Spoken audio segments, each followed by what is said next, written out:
भारतीय हिंदू नाट्य अकादमी के थ्रस्ट प्रेक्षागृह में आप सभी का हार्दिक स्वागत एवं अभिनंदन है। बाहर तापमान काफी कम है। हम चाहते हैं कि यहाँ का तापमान आपकी तालियों से थोड़ा बढ़ जाए तो फिर कार्यक्रम की शुरुआत की है। बहुत बहुत धन्यवाद। हमेशा हर बार अपनी उम्दा प्रस्तुतियों के लिए प्रतिबद्ध संस्था रंगनाथ पिछले 2 दशकों से लगातार बेहतर रंगमंच प्रस्तुतियों के लिए बेहद प्रसिद्ध है और आज फिर एक ऐसी नाट्य प्रस्तुति लेकर के आई है जिसका बहुत ही एक उम्दा संयोग है। नाटक का नाम है महारथी और इसके साथ जो संयोग जुड़ा हुआ है वो मैं पहले उससे परिचित करा दूं आपको। यह अकादमी बहुत ही समृद्ध है। यहाँ से बहुत सारे उम्दा लेखक, निर्देशक और अभिनेतागण निकले हैं। इस नाटक को जिन्होंने लिखा है वो भारतीय हिंदू नाट्य अकादमी के ही 1984 से 86 के बैच के पास आउट हैं विभांशु वैभव जी। तो एक बार उनके लिए तालियां। दूसरा संयोग ये है कि ये संस्था जिनकी है रंगनाथ, सचिव हैं रोजी मिश्रा जी, वो भी इसी संस्थान के पास आउट है सन 1997 से 1999। और तीसरा संयोग ये है कि जिन्होंने इस नाटक का निर्देशन किया है रितेश अस्थाना, वो भी इसी संस्थान से सन 2019 से 2021 बैच के पास आउट। भारतीय हिंदू नाट्य अकादमी एक इस तरह का संस्थान जो लगातार अपने जो यहाँ के छात्रगण हैं उनको इस रूप में अलग अलग पीढ़ी के लोग जुड़ करके इस प्रस्तुति में साथ में आए हैं और ये पूरा श्रेय जाता है रंगनाथ को। आज हमारे बीच में इस कार्यक्रम की गरिमा बढ़ा रहे सभी अतिथिगण हमारे लिए बहुत विशिष्ट हैं, लेकिन जिनके सहयोग से आयोजन इस मुकाम तक पहुंचा है। हमारे बीच में श्री राजेश जायसवाल जी हैं। मैं स्वागत करता हूं आपका रंगनाथ संस्थान की ओर से। हमारे बीच में प्रोफेसर दिनेश खन्ना जी हैं जिनका निरंतर सहयोग रहता है। सभी रचनाधर्मी लोग हैं वो लगातार सहयोग करते हैं। हमारे बीच में है निदेशक भारतीय हिंदू नाट्य अकादमी प्रोफेसर दिनेश खन्ना जी। हमारे बीच में हमारे लखनऊ की पहचान और बहुत ही वरिष्ठ रंगकर्मी मृदला भारद्वाज जी हैं। मैम आपका भी स्वागत। जो भी नवीन प्रयास होते हैं आप प्रथम पंक्ति में बैठ के सभी को प्रोत्साहित करती हैं और आज भी आपकी यहाँ उपस्थिति हुई है। हमारे बीच में डॉक्टर नुपुर ज्योति जी हैं। आपका भी स्वागत मैम, आप बहुत ही वरिष्ठ रंगकर्मी हैं और हमारे बीच में आज आप उपस्थित। हमारे बीच में राष्ट्रीय नाट्य विद्यालय के विकास गौतम है। मैं जिनका भी नाम ले रहा हूँ आप सभी से अनुरोध है, मैं रोजी मिश्रा जी से निवेदन करूंगा जो कि सचिव हैं रंगनाथ के, आप सभी मंच पे आए। मैं जिनका भी नाम ले रहा हूँ दीप प्रज्वलन के माध्यम से इस कार्यक्रम की औपचारिक शुरुआत होनी है। रितेश अस्थाना भारतीय हिंदू नाट्य अकादमी के छात्र हैं और उसके निर्देशक, आप भी मंच पे आ जाए। मध्य प्रदेश नाट्य विद्यालय के निशा हमारे बीच में है, आप भी प्लीज मंच पे आ जाए। और मध्य प्रदेश नाट्य विद्यालय के ही शुभम हमारे बीच में है। ये एक बहुत ही दुर्लभ संयोग कि एक तरफ अनुभव खड़ा होगा और एक तरफ वो युवा प्रतिभाएं जो राष्ट्रीय नाट्य विद्यालय, भारतीय हिंदू नाट्य अकादमी और भारतीय हिंदू नाट्य अकादमी जैसे संस्थान से निकल करके Madhya Pradesh school of drama से निकल करके लगातार निरंतर बेहतर करने का प्रयास कर रहे हैं। तो ये एक बहुत ही अच्छी पहल है रंगनाथ की। रोजी मिश्रा मैम से भी निवेदन है आप भी प्लीज मंच पे आ जाएं। और जैसा कि हमारी भारतीय संस्कृति है, परंपरा है कि हम किसी भी कार्यक्रम की शुरुआत दीप प्रज्वलन के माध्यम से करते हैं और आज भी सांझ को मैंने नाम लिया है विकास गौतम जी हमारे बीच में हैं। आप प्लीज मंच पे आ जाएं। राष्ट्रीय नाट्य विद्यालय के आप प्रोडक्ट हैं 2018 से 21 बैच के, आप प्लीज मंच पे आ जाएं। एक तरफ दशकों का अनुभव लिए प्रोफेसर दिनेश खन्ना जी, मृदला भारद्वाज मैम और नुपुर ज्योति मैम है, तो दूसरी तरफ रितेश अस्थाना, निशा, शुभम और विकास गौतम जी जैसे लोग हमारे बीच में, जिनमें एक उम्मीद है कि वो रंगमंच को एक नई दिशा देंगे। और रंगनाथ का ये प्रयास बेहद प्रशंसनीय है। और साथ ही हमारे बीच में श्री राजेश जायसवाल जी, जिनका जो लगातार जो नवोदित प्रतिभाएं हैं उनको प्रोत्साहित करते हैं।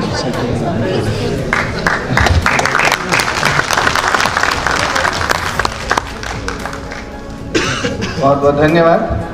मैं सभी अतिथिगण से अनुरोध करूंगा कृपया अपना स्थान ग्रहण करें। श्री राजेश जायसवाल जी से अनुरोध है कृपया आप मंच पे 1 मिनट रुकें। और मैं रोजी मैम जो कि सचिव हैं रंगनाथ की, मैं उनसे अनुरोध करूंगा कि एक छोटी सी भेंट है वो आप अतिथिगण का स्वागत करें भेंट दे करके।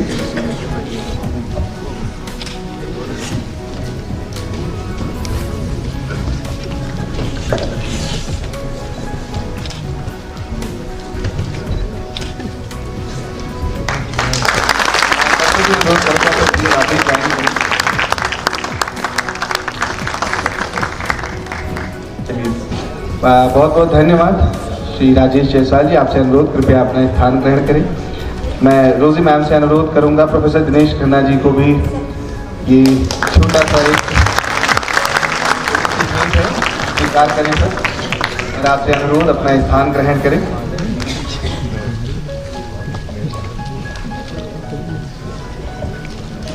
आप सभी से कुछ जानी पहचानी दरख्वास्त है कि अमूमन कहने के बावजूद कई बार ऐसी अप्रिय स्थिति पैदा हो जाती है मंचन के दौरान, जब कार्यक्रम चल रहा होता है और आपका फोन बीच में बच जाता है, तो बड़ी मेहनत लगती है कलाकारों को इस मुकाम तक पहुंचने में, जब वो आपके सामने प्रस्तुति लेकर के आए और उस एकाग्रता के साथ अपने संवादों को आपके बीच में रख सकें। तो आप सभी से अनुरोध है अपना फोन या तो साइलेंट मोड पे कर लें या वाइब्रेशन मोड पे कर लें, ताकि आप जिस उम्मीद के साथ आए हैं उसी स्तर की प्रस्तुति आप तक पहुंच सके। क्योंकि अगर एकाग्रता भंग होगी तो उसके जिम्मेदार आप होंगे और प्रस्तुति उससे प्रभावित होगी।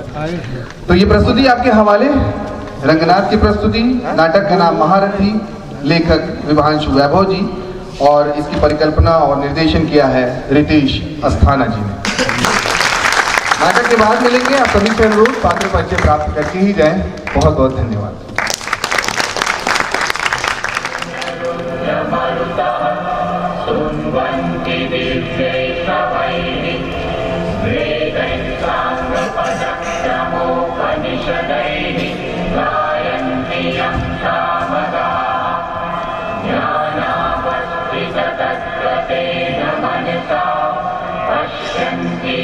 योगिनो यस्यांतं न विदुरासुरगणा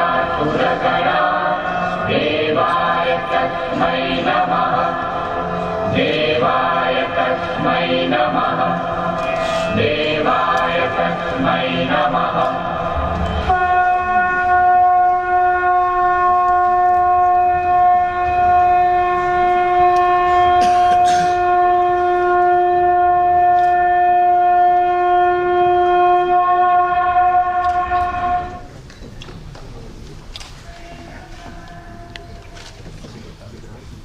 हस्तिनापुर के प्रजाजनों, आज से इस 1 महीने पहले शुरू हुए इस महापर्व में देश विदेश से आए सहस्त्रों योद्धाओं ने अपने पुरुष बल का प्रदर्शन किया। आज इस पर्व का आखिरी दिन, जब हजारों योद्धाओं को हराकर विजयी हुए महारथी का सम्मान किया जाएगा। मैं राजगुरु आचार्य द्रोण, हस्तिनापुर के श्रेष्ठ पुरुष पितामह भीष्म तथा पालक धृतराष्ट्र के सौजन्य से इस रंगशाला में योद्धाओं के महापर्व के सम्मान दिवस की घोषणा करता हूं।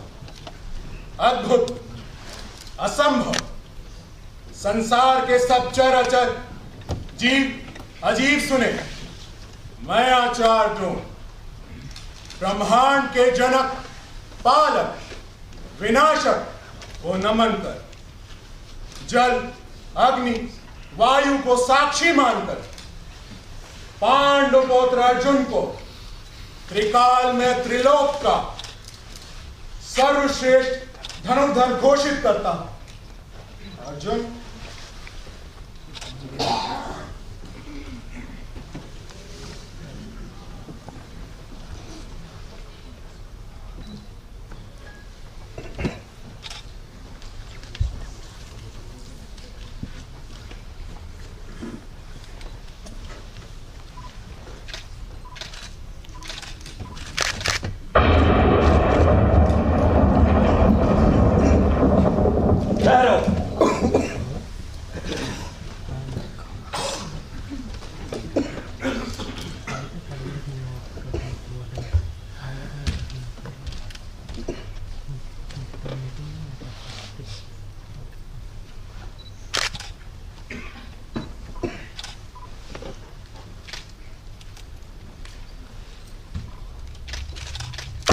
मैं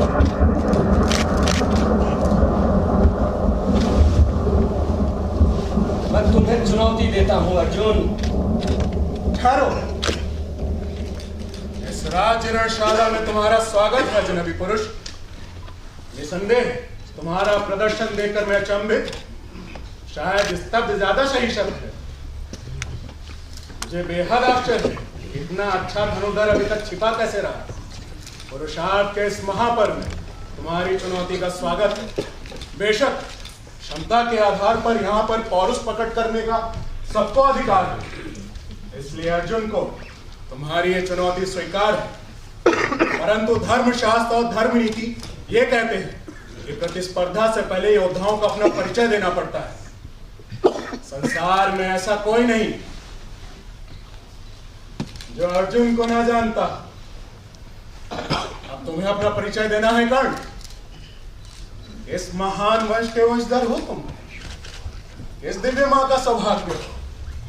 आखिर पिता का मैं सारथी पुत्र कर्ण हूं। सारथी पुत्र यानी शूद्र पुत्र, या सीधे सीधे कहें कि नीच जात का एक छोटा मनुष्य।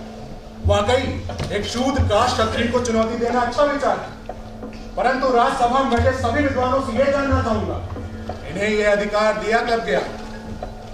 लगता है शूद्र अब पालक होंगे। शायद ब्राह्मण और क्षत्रिय सूतों की थाल में भोजन करेंगे। इन सब चुनौतियों से देखकर तो ऐसा ही लगता है। तुम यहाँ क्यों आए कर्ण? अपनी इच्छा से। अपनी इच्छाओं पर काबू रखना सीख मूर्ख लड़के। जा अपना ये रणबल जाकर अपने गांव के अखाड़े में दिखा। काफी मुद्राएं कमा लेगा।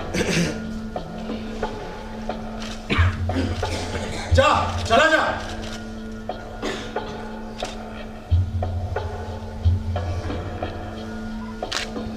को ये सब क्या हो रहा है? ये योद्धा का अपमान करके आपने ठीक नहीं किया गुरुदेव। चुप रहो दुर्योधन। मैं चुप नहीं रहूंगा। आखिर मेरे चुप हो जाने से सारी चीजें बदल तो नहीं जाती जो आचार्य ने इस वीर के साथ किया। दुर्योधन, बोलता मत करो पुत्र, यह तुम्हारे अधिकार में नहीं है। मुझे अधिकार है। अगर कोई गुरु गलत करता है तो शिष्य को पूरा अधिकार है कि उसके भूल को इंगित करे। ये हमारे गुरु हैं, हमसे बड़े हैं। तो क्या कहना चाहते हो तुम? उनका किया गया हर बुरा काम अच्छा मान लिया जाए सिर्फ इसलिए कि हमसे बड़े हमारे गुरु हैं? मैं पूछता हूँ, संसार को नैतिकता का ज्ञान देते हैं तो फिर ये पक्षपात क्यों? ईर्ष्या ने तुम्हारा दिमाग खराब कर दिया दुर्योधन। ईर्ष्या किसे किससे है सबके सामने। महारथी पर्व का आधार जब पौरुष बल है, फिर ये जाति कुजात का प्रश्न क्यों? दुर्योधन, चीख चिल्लाकर मेरी बातें खत्म मत करिए। है आपके पास इन सवालों का जवाब? मैं ज्ञात नहीं, वो एक नीच जात का आदमी है। वीर की जाति सिर्फ वीरता होती है और कुछ नहीं। मगर राजवंश को चुनौती देने का अधिकार इसे नहीं है। क्यों? क्योंकि राजवंश नहीं है। अगर राजवंश को चुनौती देने के लिए राजवंश का होना जरूरी है तो ठीक है। मैं राज्यसभा और समस्त प्रजाजनों के सामने कर्ण को अंग देश का राजा घोषित करता हूं।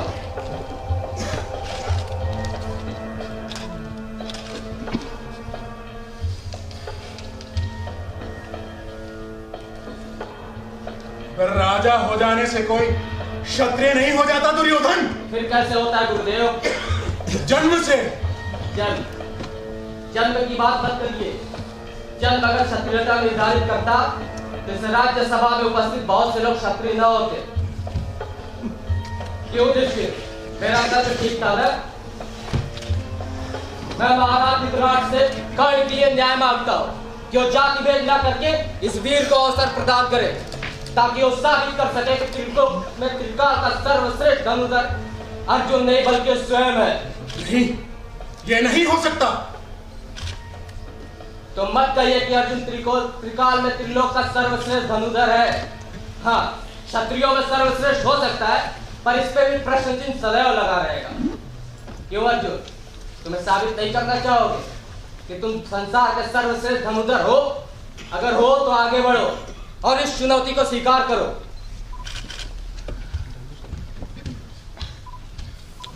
ये एक शूद्र है और मैं हूं अर्जुन।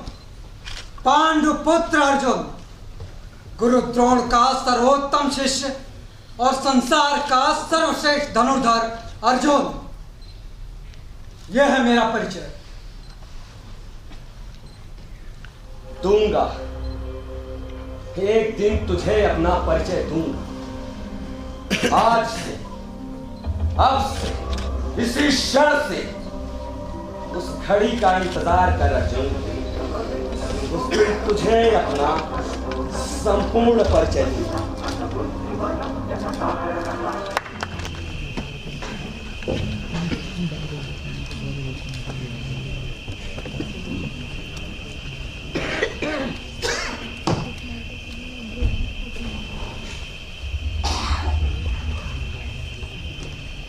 तुम्हारा मुझ पर आज संदेह कैसा? संदेह नहीं, बल्कि जानना चाहता हूँ। काफी सोच विचार के बाद भी मुझे ऐसा नहीं लगता कि आपने जो किया वो उचित है। हम तुम या समस्त कौरव समय की जिस धुरी पर खड़े हैं वह उचित अनुचित का सोचना कोई अर्थ नहीं रखता। कोई चीज माने रखती है तो है केवल दूरदर्शिता, पर हमें तो ऐसी कोई दूरदर्शिता नजर नहीं आती जो हम सबको सहारा दे। दुशासन मेरे भाई, अभी तो हमने उसे सहारा दिया, आगे चलकर वो हम सबका सहारा बनेगा। एक सारथी पुत्र हम राजपुत्रों का सहारा बनेगा? आप कैसी बातें कर रहे हैं? तुम्हें कुछ भी ज्ञात नहीं। तुम भी गुरु द्रोण और अर्जुन की भाषा बोलने लगे हो। तुम सब क्या जानो मैंने क्या खोज निकाला है? वो सारथी पुत्र नहीं, मेरे लिए अंगारा है, अंगारा। वो अकेला ही काफी है पांडवों की चिता की अग्नि के लिए। आप ऐसा मानते हैं, परंतु एक अजनबी पुरुष को बिना जांचे परखे आपने संपूर्ण अंगराज्य दे दिया। ये एक राजनीतिक दाव था। इसमें नुकसान हमारा कुछ भी नहीं। छुरी तरबूजे पर गिरे या तरबूजा छुरी पर, कटता तो तरबूजा ही है ना। धीरे धीरे तुमको भी सब समझ आ जाएगा। और इस विषय में लोगों की अटकलें स्वाभाविक है। कौन जानता है इस कृत्य का क्या परिणाम है? तुम भी जानते हो कि कर्ण एक सामर्थ है और उस सामर्थ अब मेरी मुट्ठी में। पर क्या आप कर्ण को इतना मूर्ख समझते हैं कि वो आपके हर इशारे पर नाचता फिरेगा? शासन मेरे भाई, तुम ऐसे लोगों को नहीं जानते। सिद्धांत, वचन, मित्रता, ये ऐसे शब्द हैं जो हमारे तुम्हारे लिए उतने माने नहीं रखते। पर ये बेचारे इन्हीं के लिए मर जाएंगे, पर इनसे पीछे नहीं हटेंगे। मेरे विचार से आपने उसे अंग नरेश घोषित करने में शीघ्रता दिखाई। शीघ्रता न दिखाता तो आज वो पांडवों के साथ विचरण कर रहा होता। रुद्रोण को तुम नहीं जानते। अर्जुन को चुनौती देने वालों को विकलांग बना देते हैं। एकलव्य को भूल गए क्या? एक सारथी के रूप में घोड़े की मालिश करते करते उसकी पूरी जिंदगी बीत जाती, पर मैंने दिया है राज। अपनी पूरी जिंदगी में जिसके वो सपने भी न देख पाता, अंग नरेश बनाकर मैंने उसका उपयोग कर लिया है बस। और ऐसी उपयोगिता भी ये एक क्या, हजारों अंगराज न्यौछावर कर सकता हो। बस किसी भी तरह पांडवों का कांटा निकाल फेंकना। मैं आज तक नहीं भूल पाया भीम का वो प्रहार, उसका गदा युद्ध में चांडालों की तरह टूट पड़ना, अर्जुन का द्रोण के सर पर चढ़कर फदकना। पर रह रहकर मुझे एक ही आशंका खेलती है, कहीं उसने आपकी आज्ञा अनुसार कार्य ना किया तो? तुम एक ही प्रश्न को कितनी बार घुमा फिरा कर करते हो? बस करो, चलो। आज मेरे एक निर्णय से तुमने तर्क करना तो आया। यदि उसने मेरा कहा ना किया तो खुद ही अपने आप में जलकर राख हो जाएगा। उसके सामर्थ की छटपटाहट उसे जीने नहीं देगी। आज मेरी सभा में अर्जुन को चुनौती देते समय तुमने उसकी आंखें नहीं देखी। ज्वालामुखी सी धधकती उसकी दोनों आंखें, अर्जुन के प्रति जो प्रतिस्पर्धा का उस भाव उसके मन में जागा था, देखना देखना उसके बलबूते क्या क्या कर गुजरेगा। कौन है? कौन है वहां? शायद पुरोचन। बुलाना उसे। पांडवों को धर्म की आराधना के लिए वारणा मत जाना। शायद पुरोचन को उनके निवास का प्रबंध करना होगा।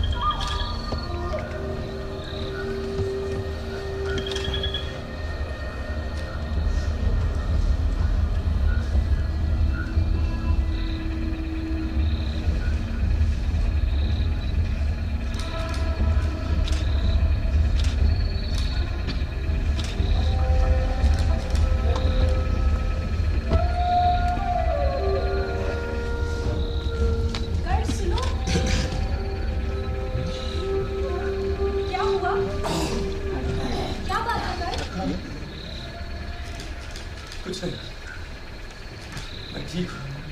कुछ तो, ये दिन रात की बेचैनी मुझसे देखी नहीं जाती। बोला ना, कुछ नहीं। आज राजसभा में कुछ हुआ क्या? किसी ने कुछ कहा क्या? कर्ण, मैं तुमसे बात सुन रहा हूँ।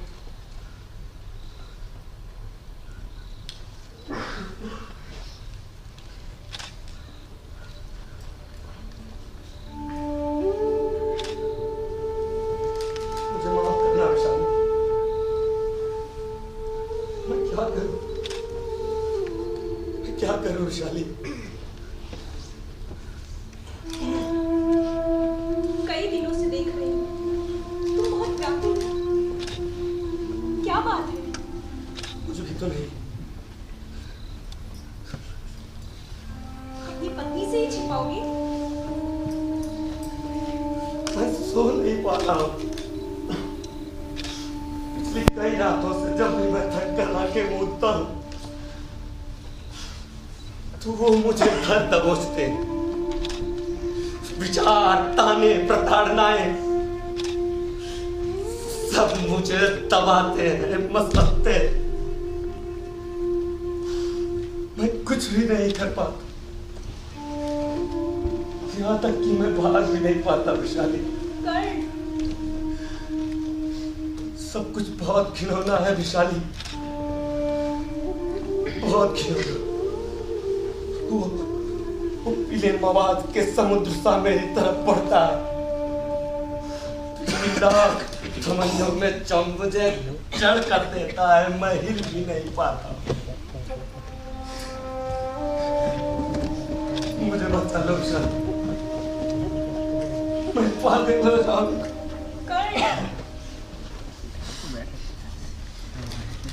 विशाली, मेरा अपराध क्या है? कौन कहता है तुम अपराधी हो? तो फिर मुझे ही क्यों कचोटती है वो बात? कौन सी बात?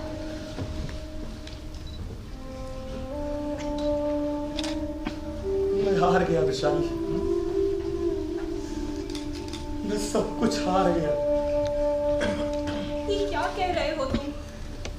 उस दिन रात जिस सभा में अर्जुन का कंधा था, कितने आत्मविश्वास के साथ कहा था कि तुझे अपना संपूर्ण परिचय दूंगा। तुम ही बताओ, क्या बता पाऊंगा मैं? अरे कौन हूं साबित कर पाऊंगा? सर्वश्रेष्ठ वो नहीं, मैं हूं। नहीं विशाली, नहीं, मैं अर्जुन को कभी नहीं हरा सकता, इसलिए मैं हार गया। किसी को हरा ना पाना पराजय तो नहीं होती। मगर फिर भी जीत तो उसी की हुई ना। मैंने कहा था कि तू हारेगा अर्जुन, मगर वो नहीं हारा। आज भी वो संसार के लिए सर्वश्रेष्ठ धनुर्धर है। मृतकों के प्रति द्वेष नहीं रखते कर्ण। अरे द्वेष रखता होता तो चाहता कि वो मर जाए, पर मैंने कब चाहा कि अर्जुन अपने चारों भाइयों के साथ लाक्षागृह में जलकर खत्म हो जाए। जब से ये सूचना मिली है, बस एक ही बात मन को खाए जाए जिसने मुझे भरी सभा में शूद्र कहकर अपमानित किया था, मृत्यु से पहले उसके मुख से ये न कहलवा सका, कर्ण तुम सर्वश्रेष्ठ हो। मगर इसके लिए अपराधी तुम तो नहीं हो। हाँ, दुनिया तो यही कहती है कि दुर्योधन ने,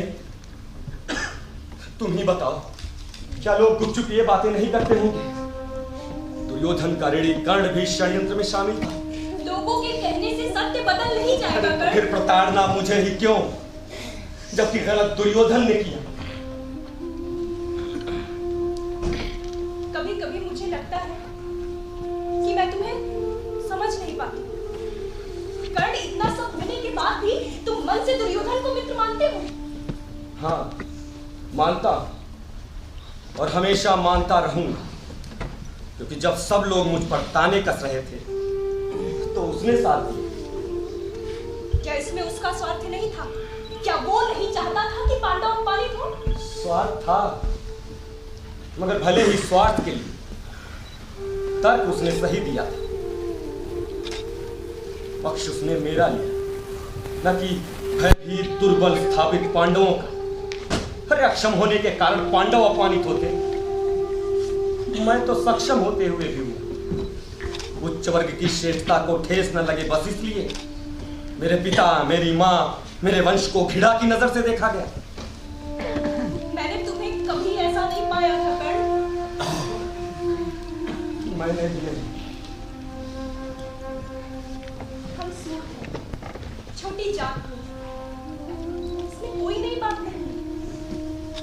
पहले कुछ भी महसूस नहीं होता था, फिर छोटे मोटे अपमान तो मैं जन्म से सहता आया। कोई कुछ भी कहता था तो चुपचाप सह लेता, शायद आदत सी हो गई थी। लेकिन उस दिन लगा पूरे हस्तिनापुर के सामने द्रोण ने मेरे वस्त्र उतार मुझे नंगा खड़ा कर दिया। अरे इच्छा हुई कि उनसे पूछूं कि क्या जन्म पर किसी का अधिकार है? माँ और पिता चुनने का अधिकार विधाता ने किसी को दिया है? अरे जन्म के आधार पर द्रोण ने अधिकारों की बात क्यों की? क्या उनके शास्त्र में कर्म शब्द का जिक्र तक नहीं है? तुम बोलती क्यों नहीं विशाली? मैं क्या बोलूं?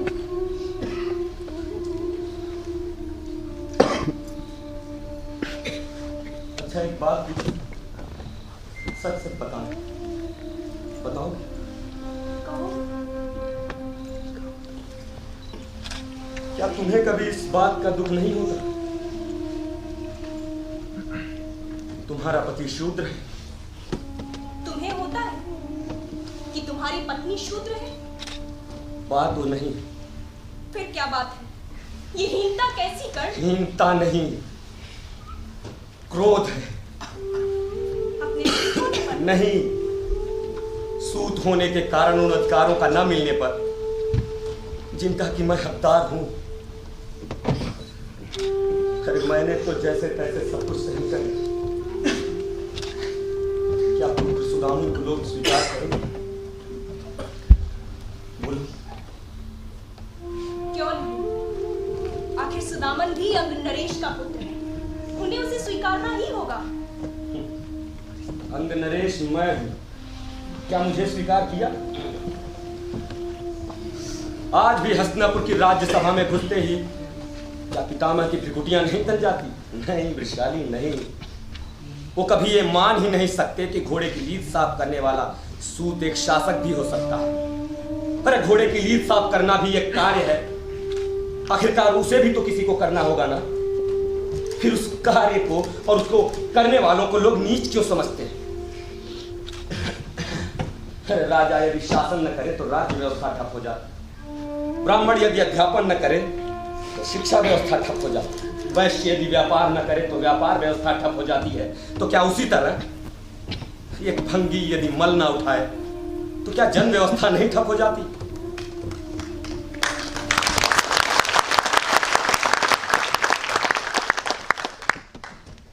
मेरे पास सिर्फ सवाल, जवाब नहीं, और शायद हो भी नहीं सकते। खैर, कल सूर्याजली के बाद ही चला जाऊं। तुम्हें बताना भूल गया, लौटने में समय लगेगा, इसलिए सुदामन को अपने साथ ले जाऊं। कहीं बाहर जा रहे हो? पांचाल। पांचाल? हाँ, दुर्योधन के साथ द्रौपदी स्वयंवर में जा रहा हूं।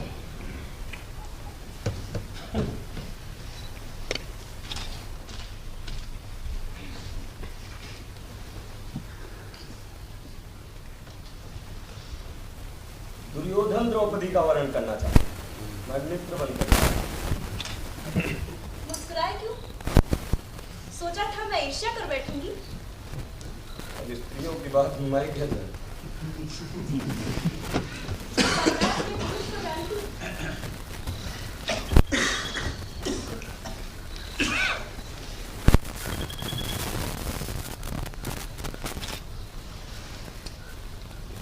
बस इसी बात का तो संतोष है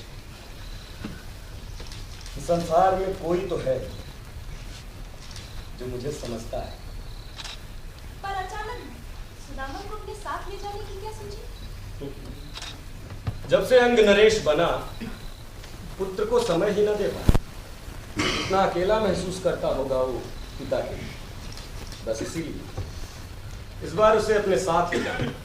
हाँ, यहाँ वो सचमुच बहुत अकेला महसूस करता है। यहाँ वो सचमुच बहुत अकेला। सुदामन, मेरा बेटा, मेरे जीते जी वो कभी अकेला महसूस नहीं कर सकता, कभी नहीं।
मलिका और दुर्गेश ने वो श्रृंगार का सामान लेने भेजा था, अभी तक नहीं लौटी है।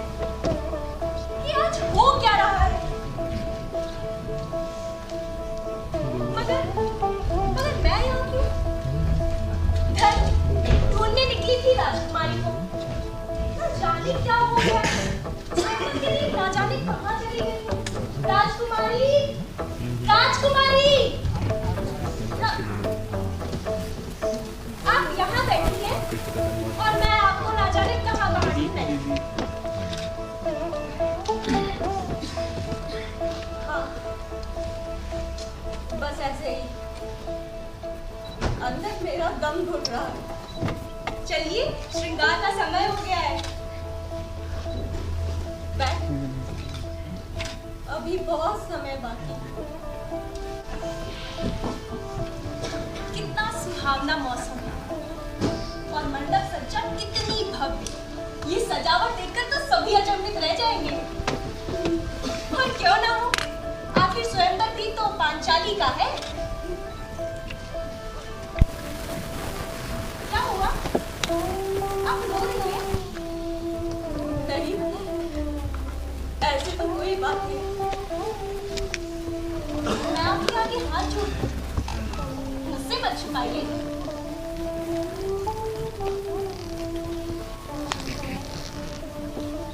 तुझसे नहीं कहूँगी तो और किससे कहूँगी? ये मंडप, ये सजावट आखिर किस लिए? स्वयंवर के लिए, पांचाली के स्वयंवर के लिए।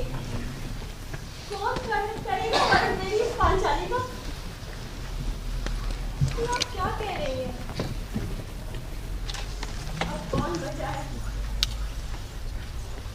जो भेद सकेगा उस लक्ष्य को? आप ऐसा क्यों सोचती हैं? तू ही बता, अर्जुन की सिवा किसका कंठ वरमाला डाल सकूं? लाक्षागृह पांडवों के साथ मेरी इच्छाएं भी जलकर खत्म हो गई। सुना है हस्तिनापुर से दुर्योधन स्वयंवर में आ रहे हैं। हाँ, जानती हूँ। आपसे एक बात पूछूं, बुरा तो नहीं मानेगी? पूछ। आप दुर्योधन से घृणा करती हैं? हाँ, करती हूँ। पर दुर्योधन को तो आपने कभी देखा भी नहीं, फिर घृणा क्यों? आप जिससे प्रेम करते हैं, यदि वो किसी से घृणा करे तो आप स्वयं ही उससे घृणा करने लग जाते हैं। शायद यही हुआ मेरे साथ। अच्छा, छोड़िए ये सब। आप स्वयंवर के दिन क्या सोच रही हैं? आप जो हुआ उसे भूल जाइए। मैंने कोशिश तो बहुत की, मगर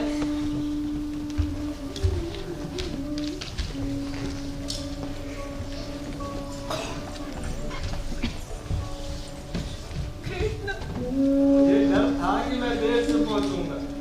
मेरा डर सही था। यहाँ तो सभी तैयारियां पूरी हो चुकी हैं। पूरा नगर उल्लास में डूबा है, मगर हमारी पांचाली उदास है। क्यों? नहीं, ऐसी तो कोई बात नहीं।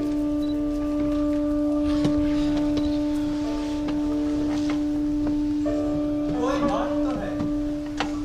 आप नहीं जानते? जानता, लेकिन सिर्फ इतना कि तुम रोई हो और बहुत रोई हो। और तुम बताओ, कोई क्यों रोता है? मनुष्य दुख में रोता है और सुख में भी रोता है। क्यों परिहास करते हैं? सुख में भला कौन रोता है? क्यों? यदि स्वयंवर में तुम अर्जुन के गले में वरमाला डालती तो इन आंखों में आंसू ना होते, तो क्या माना जाए कि तुम्हें दुख होता? हाँ। जानता, मगर तुम्हारे दुख का कारण समझ में नहीं आता। होना या ना होना मनुष्य के हाथ में नहीं होता, फिर किसी की उपस्थिति अनुपस्थिति का दुख कैसा? मैं क्या करूं? संसार में समय और भाग्य से बड़ा कोई नहीं। उन पर भरोसा रखो।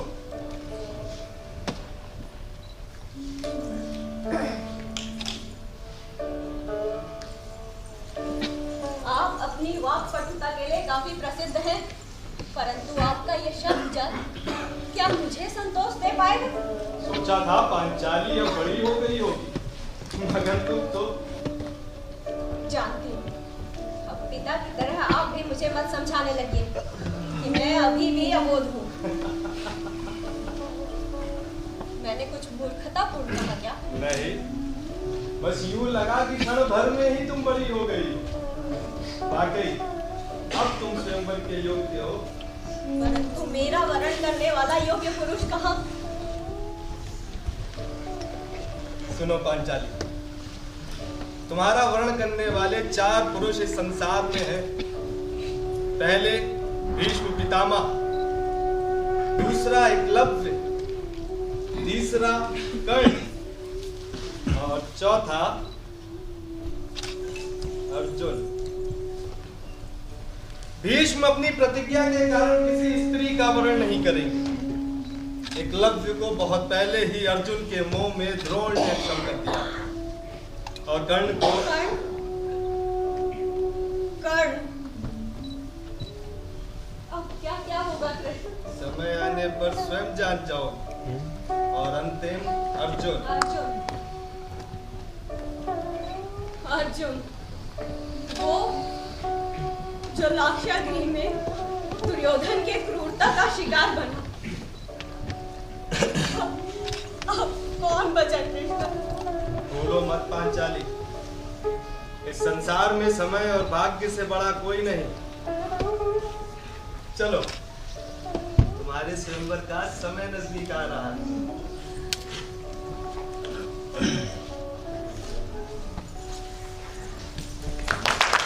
वाकई आश्चर्य है, आज यहाँ पर संसार के सभी प्रतिष्ठित योद्धा उपस्थित हैं।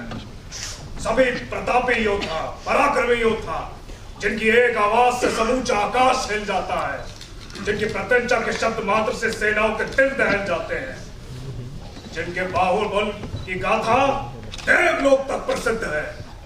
किंतु आज इस स्वयंवर में वो एक मछली की आंख को भेदने में असमर्थ है।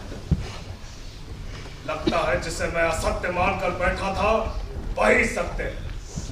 कितने दुख की बात है कि आज इस सभा में एक भी ऐसा वीर नहीं है जो इस लक्ष्य को भेद सके। धिक्कार है आप सबके बाहुबल पर, आप सबके पराक्रम पर धिक्कार है। क्या सचमुच यहां पर कोई नहीं है जो मेरी पुत्री पांचाली का वरण कर सके, जिसके गले में मेरी पुत्री पांचाली अपनी वरमाला पहना सके? मैं पांचाल नरेश भारद्वाज शिष्य द्रुपद आप सबसे यह जानना चाहता हूं, क्या इस सभा में कोई योद्धा उपस्थित है या नहीं? क्या यहां इस सभा में सब कायर बैठे हैं? क्या एक भी पुरुष उपस्थित है या नहीं? पांचाल नरेश, अपने दुख और क्रोध के कोप से इस सभा को अपमानित मत करिए। किसी के पुरुषार्थ पर उंगली मत उठाइए, क्योंकि इस सभा में पुरुष मौजूद है। हेलो ब्राह्मण, तुमने ठीक कहा, इस सभा में पुरुष मौजूद है और राज्य पुरुष भी मौजूद है। सचमुच ऐसा है क्या दुर्योधन? हाँ है द्वारकाधीश। कहाँ? यहाँ इसी सभा में। तो वो बलता क्यों नहीं? उठो कर्ण, तुम मेरे मित्र हो, मेरे अभिन्न अंग हो। क्या मेरा अंग मेरा साथ नहीं देगा?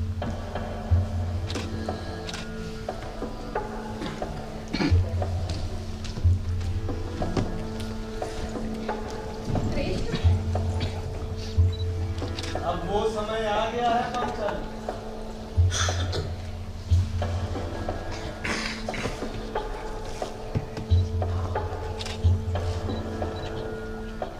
नहीं, वो शूद्र है, नीच है,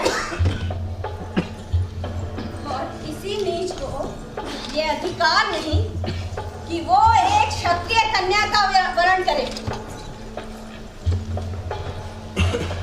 इस नीच के इस दुस्साहस से क्या यहाँ किसी को लज्जा नहीं आती?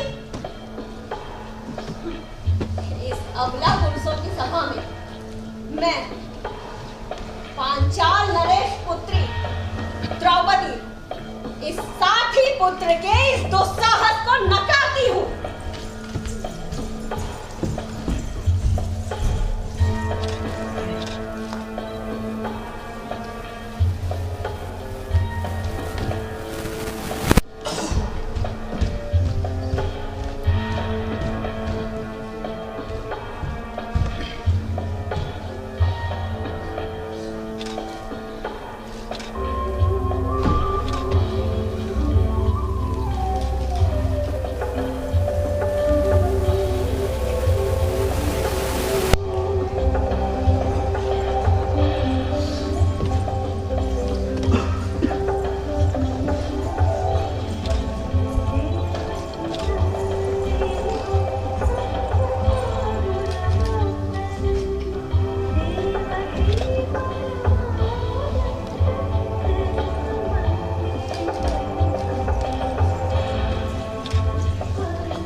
अन्याय है। मैं इस विवाह को मान्यता नहीं देता। कर्ण को जाति के आधार पर नकारने वाली द्रौपदी को क्षत्रिय कन्या होने के कारण कोई अधिकार नहीं। क्षत्रियों की उपस्थिति में वो ब्राह्मण का वर्ण करे। यदि क्षत्रिय अक्षम हो तो चारा ही क्या बचता है? क्षमता के आधार पर होने वाले स्वयंवर में फिर जाति कुजाति का प्रश्न क्यों? सवाल तर्क कुतर्क का नहीं, अधिकारों का है। ब्राह्मण श्रेष्ठ होता है और श्रेष्ठ से विवाह अमान्य नहीं। मैं नहीं मानता। तुम मानो या ना मानो, संसार मानता है। न सिर्फ मानता है बल्कि जानता भी है। नीच सिर्फ नीच होता है, बस। सुदामन बेटे, अब एक और शब्द है सुदामन सुदामन सुदामन सुदामन सुदामन सुदामन सुदामन सुदामन सुदामन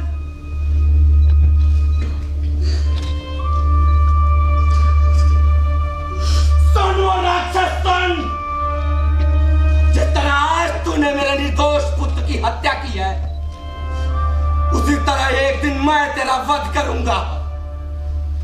आज तक तेरा मेरा श्रेष्ठता का द्वेष था, आज के बाद तेरा मरण मेरा उद्देश्य होगा। तेरे रक्त से भू लाल होगी, तेरा धड़ मस्तक से अलग होगा। यदि इस ब्रह्मांड में सूर्य चंद्रमा पृथ्वी अटल है तो सुन, इस साथी पुत्र की प्रतिज्ञा सुन। मैं अपने निर्दोष पुत्र के रक्त की सौगंध खाकर कहता हूं, युद्ध आरंभ हुआ अर्जुन, वो युद्ध जो तेरे मेरे बीच लड़ा जाएगा। यदि हम दोनों जीवित बचे तो इस पृथ्वी पर प्रलय आएगी। अर्जुन, युद्ध आरंभ हुआ और ये आरंभ है तेरे अंत का।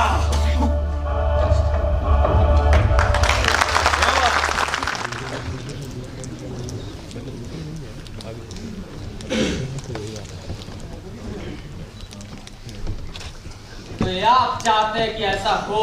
प्रश्न मेरे चाहने का नहीं है, प्रश्न है न्याय का। मगर हो सकता है कि आपकी नजर में जो न्याय है वो मेरे लिए अन्याय हो। न्याय का आधार व्यक्तिगत कारण नहीं होते दुर्योधन। तो फिर क्या होता है द्वारिकाधीश? हित, जो हितकारी है वो न्याय। हित, वही तो मैं भी कह रहा हूँ। जो उनका हित होगा वो मेरा अहित, और जो मेरा हित होगा वो उनका अहित। दोनों ही परिस्थितियों में निर्णय अलग अलग होंगे। आप किस निर्णय को न्याय मानेंगे? हम बार बार घूम कर उसी जगह वापस आ रहे हैं दुर्योधन। उनके या तुम्हारे हित से बड़ा समाज का हित है। न्याय का आधार हस्तिनापुर के प्रजाजनों का हित होगा, ना कि पांडवों या कौरवों का। इतना पूछने की धृष्टता अवश्य करूंगा कि हस्तिनापुर के प्रजा का हित द्वारिका नरेश या हस्तिनापुर से अलग हुए पांडव कैसे तय कर सकते हैं? हित तो पालक तय करता है, और हस्तिनापुर का पालक मैं हूँ। हस्तिनापुर नरेश दुर्योधन। अच्छा, मैं तो अब तक समझता था कि ये सौभाग्य महाराज धृतराष्ट्र को प्राप्त है। हाँ, मगर आप एक बात अच्छी तरह समझ लीजिए कि मेरे पिता का सौभाग्य मेरा सौभाग्य होगा, न कि उन तथाकथित पांडु पुत्रों का। न जाने क्यों मैं तुमसे बहस कर रहा हूं, जबकि ये सारी बातें महाराज को तय करनी। महाराज, आप अच्छी तरह सोच विचार कर निर्णय ले और पांडवों को ये निश्चिंतता प्रदान करे कि उनके साथ अन्याय नहीं होगा। तुम ठीक कहते हो कृष्ण, लेकिन दुर्योधन भी तो निश्चिंत होना चाहता है कि उसके साथ अन्याय ना हो। अन्याय का सवाल ही कहाँ पैदा होता है? राज्य तो पहले ही बढ़ चुका था। पांडवों के अपने वनवास पूरा करने के बाद राज्य वापस मिलने की जो शर्त थी वो पूरी हुई, तो उन्हें उनका अधिकार तो मिलना ही चाहिए ना। राज्य बटा था, परंतु अब एक है, और नैतिक दृष्टि से भी यही ठीक है कि इसको दोबारा न बांटा जाए, ताकि इसकी शक्ति कम न हो। नैतिकता की बात करते हो दुर्योधन? तुम्ही ने कहा था 13 बरस के वनवास और 1 बरस के अज्ञातवास के बाद ही पांडव राज्य पा सकेंगे। वनवास भी पूरा हुआ और अज्ञातवास भी। अब तुम्हारी नैतिकता यह कहती है कि अपनी बातों से मुकर जाओ। वनवास मानता हूं पूरा हुआ, परंतु अज्ञातवास नहीं। मगर तुम्हारी राज्यसभा के आचार्यों का इस बात पर तुमसे मतभेद है। राजाओं का अपने कर्मचारियों पे मतभेद होना असंभव नहीं। गणनाएं भी तुम्हारा साथ नहीं देती दुर्योधन। गणित तोड़ी मरोड़ी भी जा सकती है, ये बात तुम पर भी लागू होती है। हाँ, मगर साबित नहीं होती। और शंका के आधार पर मैं अपना आधा राज्य उन अक्षम पांडवों के हाथों में दे दूं, जिनके अंदर इतनी भी मादा नहीं कि खुदा के बात करते आपको भेज दिया पैरवी के लिए। क्या सोचा था घबरा कर दब जाऊंगा? बहुत अच्छा हो यदि आप उनका भ्रम भी दूर कर दे। मैं अपना आधा राज्य किसी भी हालत में नहीं दूंगा। आप सबका भी यही मत है?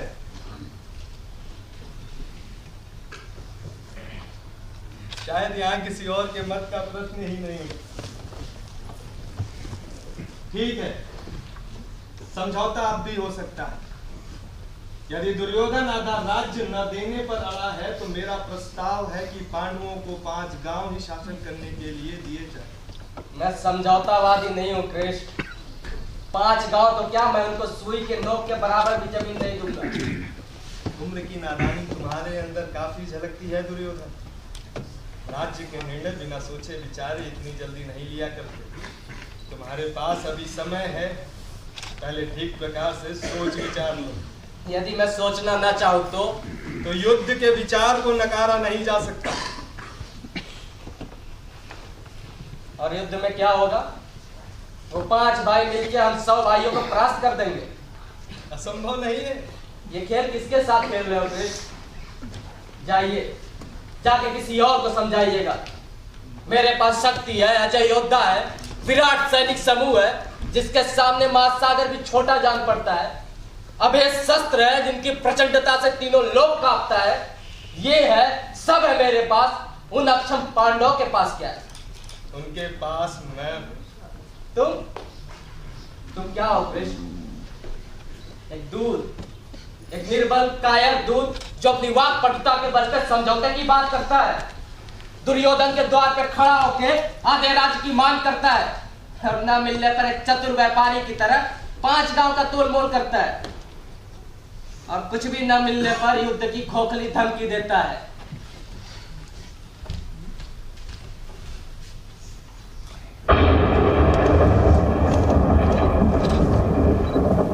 तुम्हारे वक्ष पे तलवार रखने मात्र से तुम्हारे खोखलेपन का एहसास होता है कृष्ण। तुम दीमक खाए बात से ज्यादा और कुछ नहीं हो। दुर्योधन, मैं अब तक तेरी हर गलती को ये समझकर माफ करता आया कि तू अभी बच्चा, अबोध, नादान, मूर्ख है। पर आज तूने ये साबित कर दिया कि तू बच्चा नहीं, बल्कि कृतज्ञ, दुराचारी और दंभी मनुष्य है, जो सत्ता के मद में ये भी भूल गया कि तुझे मनुष्य बनाया किसने। तूने मुझे नहीं जाना दुर्योधन, तूने कृष्ण को नहीं पहचाना। आज अपनी आंखें खोल और मुझे जान, मैं कृष्ण हूं। मैं वो हूं जो बनाता है, मिटाता है। मैं हूं विजय का मूलभूत आधार। मैं वो हूं जिसके प्रेम को पूरा संसार तरसता है और जिसके क्रोध से पूरा ब्रह्मांड कांपता है। मैं जन्म हूं, मैं ही मृत्यु। मैं अनादि हूं, इसलिए मैं था, हूं और सदैव रहूंगा। बस मेरे रूप बदलते रहेंगे, मगर याद रख दुर्योधन, मैं सदैव तेरे काल का मूल रहूंगा। मुझे शब्दों से डराने की कोशिश मत करो कृष्ण। ठीक है, तेरी यही इच्छा है तो सुन। हस्तिनापुर की इस राज्यसभा में मैं महायुद्ध की घोषणा करता हूं।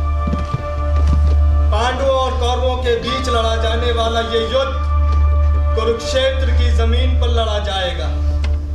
ये धर्म युद्ध होगा, मगर इसके परिणाम इतने विभत्स होंगे कि तू इसकी कल्पना भी नहीं कर सकता। प्रलय आएगी, हथियारों की प्रचंड टंकार समूचे मानव समाज को मत डालेगी, मगर अमृत नहीं होगा। होगा तो सिर्फ काला, कसैला, बदबूदार विष। चारों दिशाएं इस जीवन दान देने वाले हाथों से मृत्यु दान होगा, और मृत्यु भी कैसी? घायल तड़पेंगे, छटपटाएंगे, अपने शरीर को नमक के ढेर में पड़े चोट की तरह गलता देख मृत्यु की कामना करेंगे, पर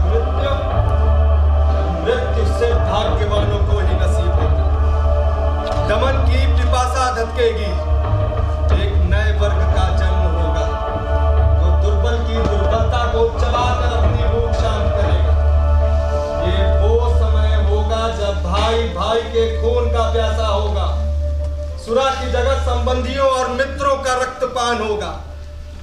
आतंक, दुर्योधन आतंक न जाने किस वक्त दूध पीते बच्चे के मुंह से लगा हुआ चिथड़े हो जाए, न जाने किस क्षण मां के गर्भ में पलता भ्रूण निरे मांस के लोथड़े में बदल जाए।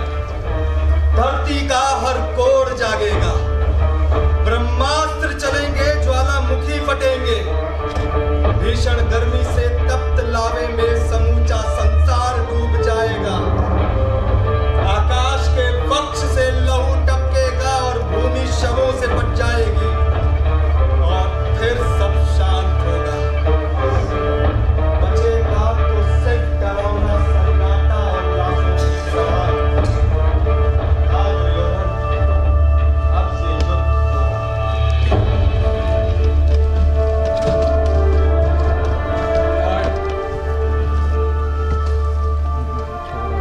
युद्ध कृष्ण अनादि है तो कर्ण भी था और सदैव रहेगा।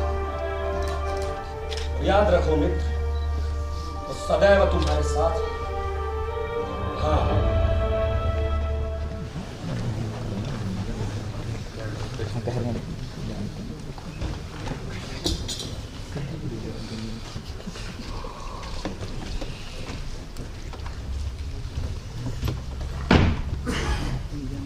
आइए, मैं आप ही का इंतजार कर रहा हूं। तुम जानते थे कि मैं आऊंगा? आज राज्य सभा में जो कुछ भी हुआ उसके बाद आपको आना ही था। बैठिए।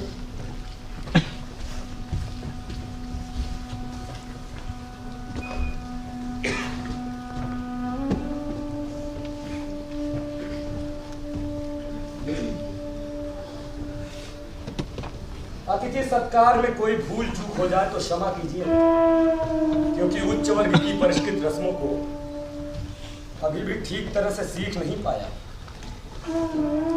हाँ, अब बताओ कैसे आना? ये जानते हो कि मुझे आना था, क्या ये नहीं जानते कि क्यों आना था? साधारण मनुष्य भूल भी हो सकती है, आप ही कहें तो बेहतर है। तुम ही बताओ, आज सभा में दुर्योधन ने जो भी किया क्या वो ठीक था? आप किस बात की तरफ इशारा कर रहे हैं? सभी बातों की तरफ। पांडवों को उनका अधिकार न देना क्या न्याय संगत है? अधिकार उनका आधे राज्य का है, मैं तो 5 गांव तक भी राजी था, मगर वो मूर्ख तो अड़ा हुआ है कि सुई की नोक के बराबर भी जमीन नहीं दूंगा। अब तुम ही बताओ, क्या ये ठीक है? किसी के पारिवारिक झगड़े या हस्तिनापुर के राज्य संबंधी निर्णय में मुझे हस्तक्षेप करने का कोई अधिकार नहीं। मैं हस्तक्षेप करने को नहीं कह रहा, केवल तुम्हारे विचार जानना चाहता हूं। इस पूरी घटना में मेरे विचार कोई मायने नहीं रखते। अपना और अपने विचारों की महत्ता को पहचानो कर। मेरे पहचानने से लोग उसे स्वीकार तो नहीं करेंगे। करेंगे, अवश्य करेंगे। महत्ता को अस्वीकार कौन कर सकता है कर्ण? आपको सुनने के बाद ऐसा लगा मानो आज तक जो भी मैंने सोचा समझा देखा वो सब एक मेरा भ्रम। हाँ, भ्रम ही था, और इसका सबसे बड़ा उदाहरण तुम्हारी दुर्योधन से मित्रता है। कुछ भी कह भर देने से वो साबित नहीं होती, मगर तर्क यही कहता है, जो अपने भाइयों का ना हुआ वो तुम्हारा क्या होगा कर्ण? उसके भाई भी उसके कहाँ हुए कृष्ण? वो मित्र है और मित्र उसकी अपनी। दुर्योधन से मित्रता, ये निरा भ्रम है कर्ण। और पांडवों की मेरे प्रति असीम घृणा, क्या ये भी भ्रम है कृष्ण? हाँ, भ्रम ही है, क्योंकि उनकी घृणा तुमसे नहीं अधर्म से है और तुम अधर्म के साथ हो गए। सिर्फ अपनी बात को साबित करने के लिए दिया गया तर्क कुतर्क होता है कृष्ण।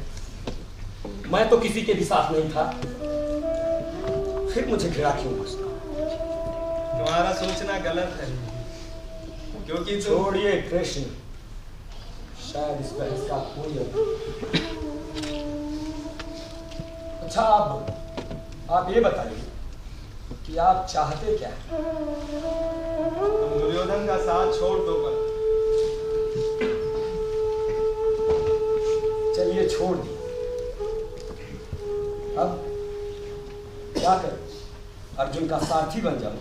तुम ऐसा क्यों सोचते हो? आप ऐसा क्यों सोचते हैं कि मैं दुर्योधन का साथ छोड़ दूंगा? क्योंकि भ्रम टूटता है, यही उसकी नियति है।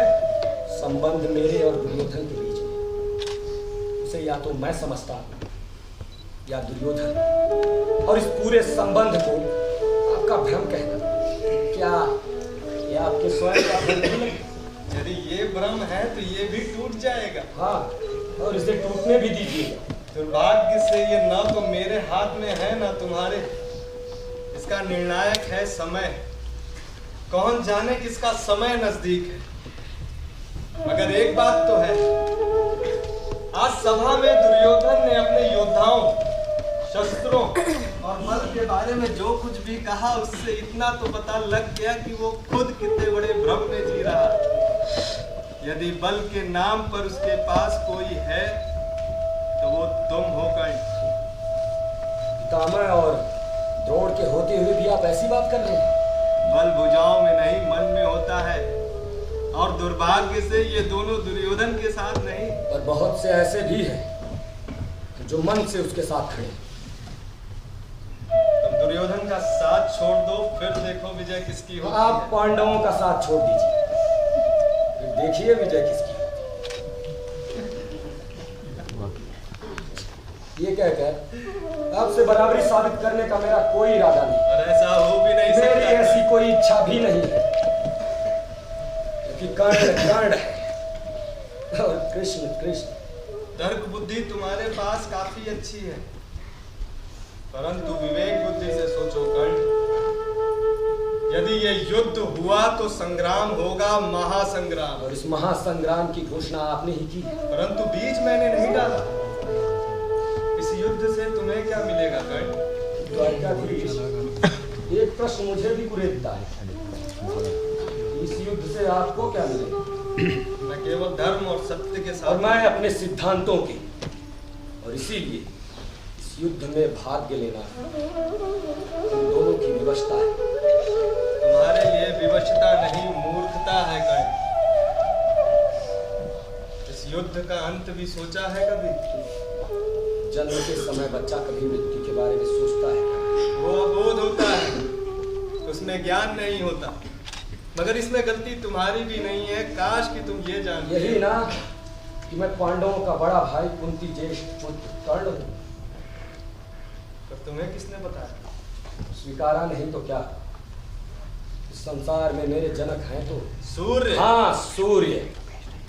उन्हीं से जाना अपने जीवन का एक और घिनौना सत्य।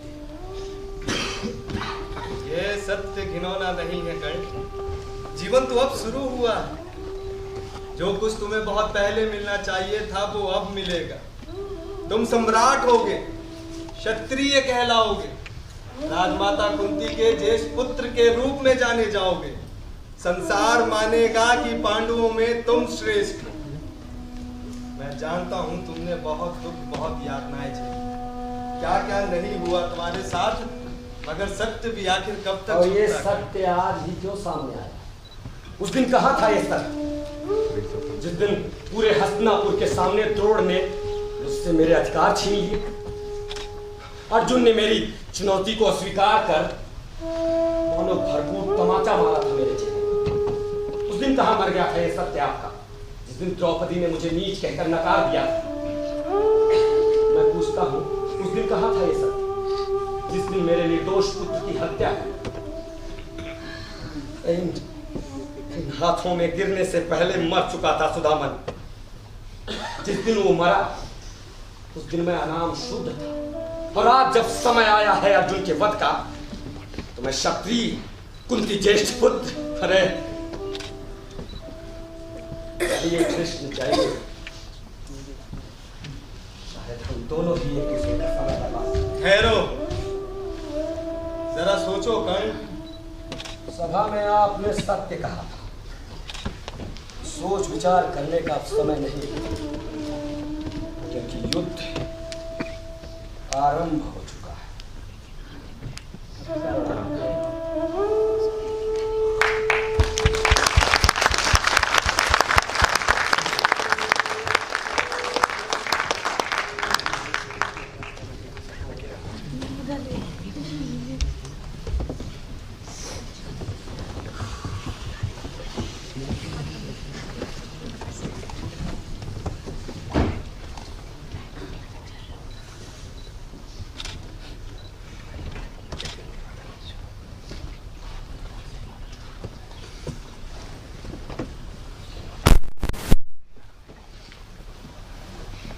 अंदर आने को नहीं कहोगे?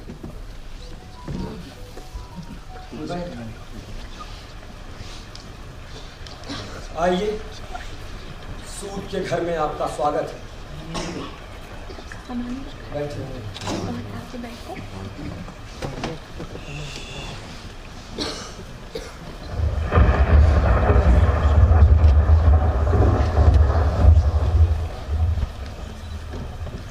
अचरज होता होगा ना कि मैं यहाँ क्यों आई?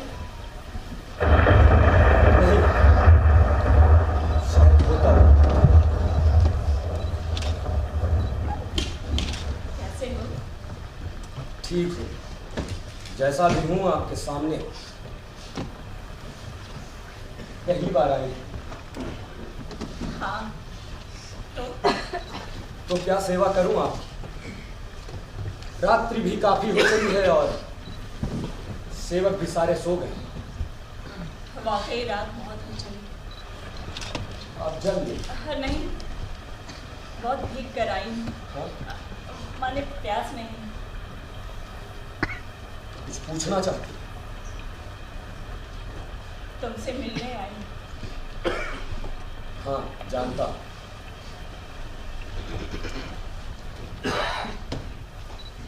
तुमसे कुछ बात करनी थी। बात? कृष्ण की बुआ यदि कृष्ण का संदेश लाई है तो निराश करने के लिए क्षमा चाहूंगा, क्योंकि मैं उन्हें अपना जवाब दे चुका हूं। हम मुझसे शब्दों को ओढ़कर बात मत करो। मैं तुमसे मिलने आई हूँ। क्यों? क्यों आई हैं आप यहाँ? मैंने कहा ना तुमसे मिलने। हाँ, लेकिन क्यों? क्योंकि एक माँ को अपने पुत्र से मिलने का अधिकार है। हाँ। माँ, जिसने पाला उसी को माँ माना, मगर तुम्हारा स्पर्श कई रातों से लेटा घंटों ये अनंत आकाश काटता रहता। सब कुछ सिमट के रह जाता है बस एक ही शब्द, मां। सब कुछ तो मिला, राजपाट, घृणा, यातना, सब कुछ, और मां, अरे क्या था? नराधम था क्या? घृणित था क्या मैं? क्या था मां?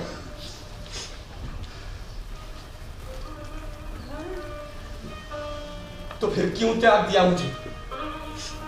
क्यों छोड़ दिया इस नरकाग्नि में झुलसने के लिए? जब सब लोग मुझ पर ताने कसते रहे, मेरी आत्मा को नोचते रहे, तो क्यों नहीं छिपाया अपने आंचल में? क्यों नहीं अपनी गोद में सर रखकर कहा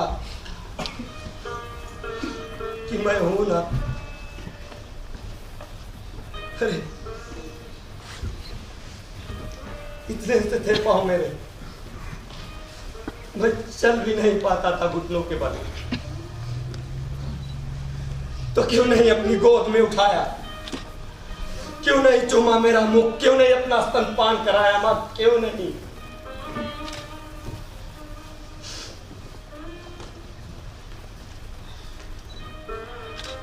मैं बहुत लाचार हूं मां।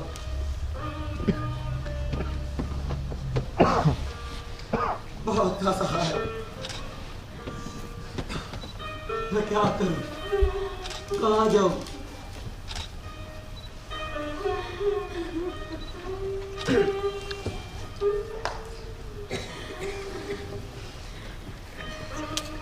धीरज रख पुत्र, मैं हूं ना।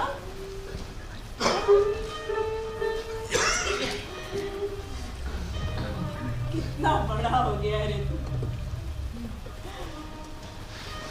कितने कोमल के, कितना खुरदुरा है शरीर तेरा।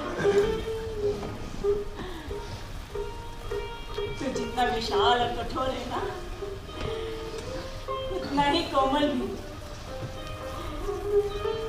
तुझे पता है, तू बिल्कुल भी बड़ा नहीं हुआ। तेरा बचपन जैसे वहीं ठहर गया, कुछ भी तो नहीं बदला। हाँ? सिवाय इसके कि तू लापरवाह हो गया है। मैं नहीं थी ना। हाँ, और आज आप हैं, और विडंबना देखिए मां, आप कहाँ हैं और मैं कहाँ। क्षमा कीजिएगा राजमाता, इस तरह भावनाओं में बहना मेरी आदत नहीं, मगर मस्तिष्क और शरीर के अलावा भी कोई एक चीज होती है हमें नियंत्रित करती।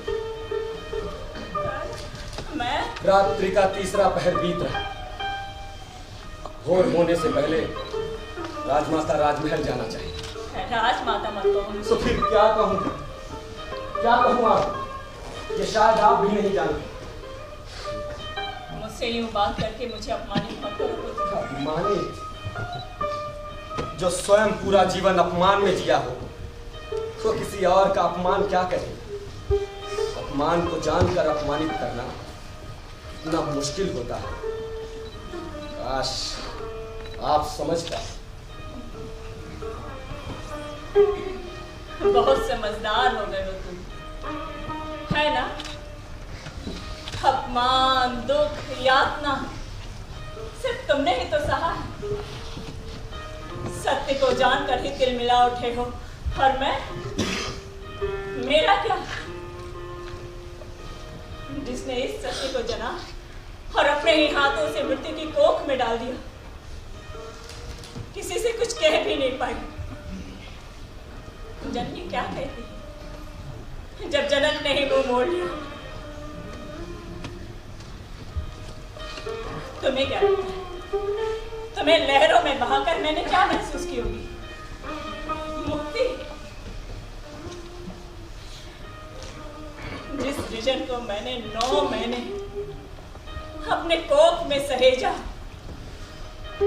जना, जीवन दिया, उसे अपने ही हाथों लहरों में सौंपकर क्या मैंने मुक्ति महसूस की होगी?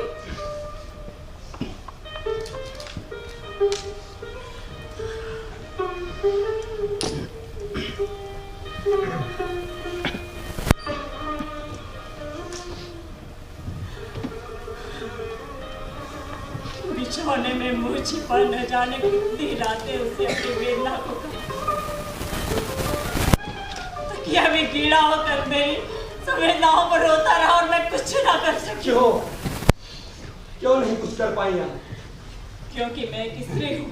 हाँ, बस यही फर्क, या आप स्त्री बनी रही, माँ बनने की कोशिश आपने कभी की ही नहीं। कर्ण, ये समाज मुझे कभी नहीं स्वीकारता। क्यों नहीं स्वीकारता? क्योंकि तुम मेरी अवैध संतान। क्यों हूं मैं अवैध? मेरे जनक हैं, लेकिन तुम्हारे पिता ने तुम्हें अपना नाम नहीं दिया। फिर पांडु वैद कैसे हुए माँ? क्या उनके पिताओं ने उन्हें अपना नाम दिया? हाँ, मानता हूं कि पांडु ने उन्हें अपना पुत्र माना, पर क्या थे वे उनके पुत्र? जब उन्हें स्वीकार करते हैं तो मुझे क्यों नहीं? क्योंकि विवाह से पहले संतान उत्पत्ति अमान्य है। हाँ, और विवाह के बाद उसी पद्धति से वो मान्य हो जाती। हाँ, तब समाज उसे मान्यता देता समाज है। हर उस चीज को मान्यता देता है जो उससे मनवाया जाए। व्यास को क्यों मिली मान्यता? क्योंकि सत्यवती ने मनवाया।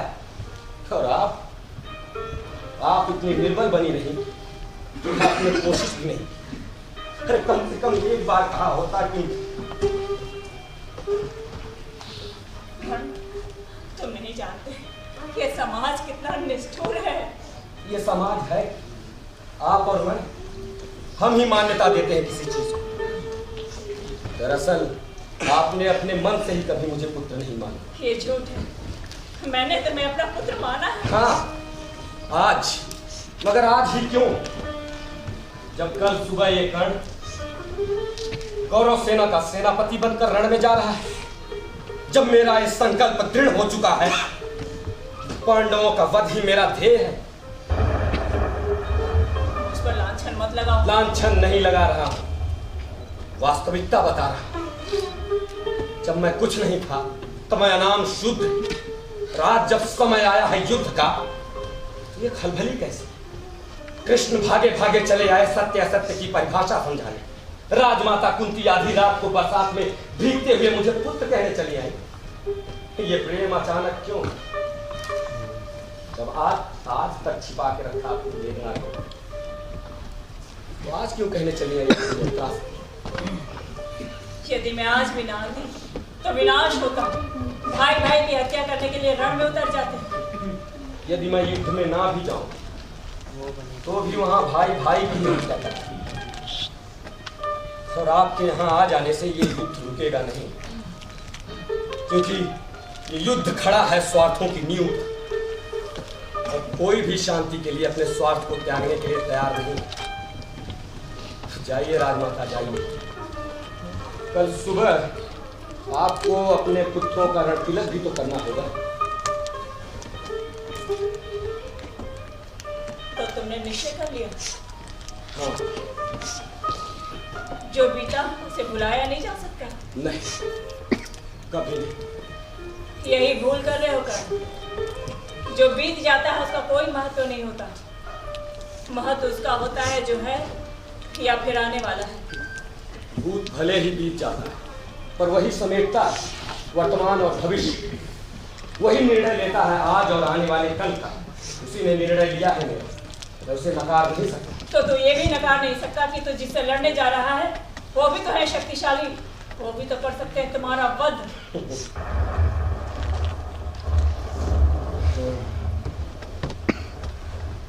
पहली बार सुना युद्ध में जाते समय पुत्र को ऐसे भी वचन कहती है। चिंता स्वाभाविक, पर निर्भय रहिए कि वे शक्तिशाली नहीं है, क्योंकि उनकी शक्ति है कृष्ण। और कृष्ण किसी की शक्ति क्या बनेगी जो खुद इतने निर्बल है। कर्ण, गलत नहीं कह रहा हूं। यदि वो कमजोर ना होते तो आपको ना भेजते, इंद्र को ना भेजते मेरा कवच और कुंडल लेने के लिए। ये देखिए, दे दिया सब दाम। यदि कोई ये समझता है कि कवच और कुंडल के बिना कर्ण कर्ण नहीं, तो ये उसकी सबसे बड़ी भूल है, क्योंकि कर्ण का अर्थ कवच और कुंडल नहीं, वो है जो आपके सामने खड़ा है। बड़ा दानवीर है ना, सबको दान दिए फिरता है। अपनी माँ को नहीं देगा दान? माँ को दान देकर उसे छोटा कर, ये मुझसे नहीं होता। हाँ, वचन देता हूं। लो माँ, आज ये तुम्हारी अवैध संतान तुम्हें वचन देती कि मेरे इन हाथों से अर्जुन को छोड़ किसी भी पांडव का वध नहीं हो। इतने से ही संतोष कर लो माँ, क्योंकि दुनिया जानती है कि आप 5 पुत्रों की माँ हैं और वो आप सदैव रहे।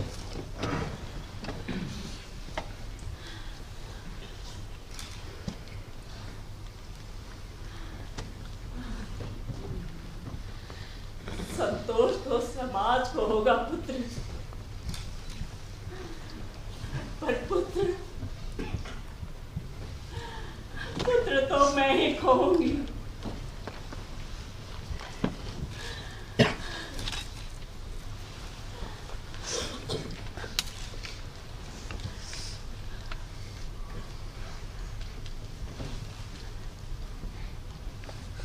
माँ,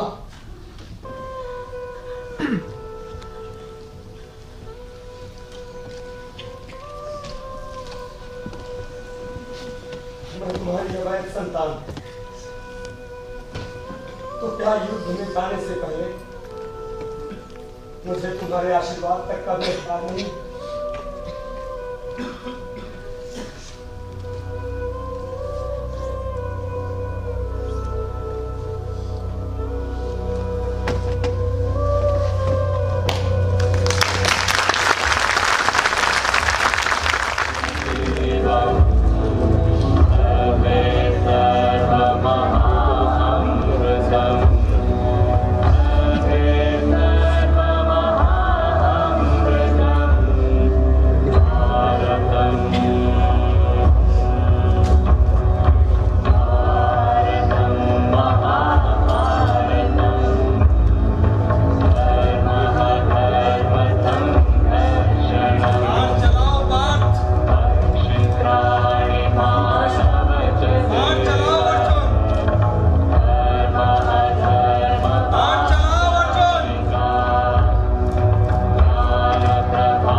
तुमने क्या किया कृष्ण?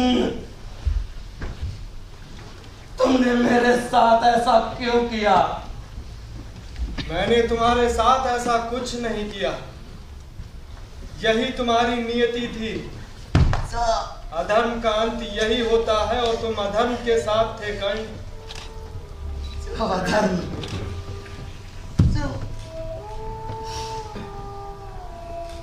जो मैंने किया वो तुम्हारा अधर्म था, और जो तुमने किया वो मेरा अधर्म। तो फिर क्या धर्म और कैसा अधर्म कृष्ण? जवाब दो कृष्ण। क्योंकि ये मेरा युद्ध धर्म था। ये युद्ध क्या था कृष्ण? ये धर्म युद्ध था कर्ण। धर्म युद्ध? बहुत गुनाह तो जाना कृष्ण। ये युद्ध था क्या? ये दो विचारधाराओं का युद्ध था। दो विचारधाराओं के राज्य की स्थापना का युद्ध। इससे तुम्हें क्या मिला कृष्ण? न साम्राज्य, न राजकोष, न प्रजा, न भूमि।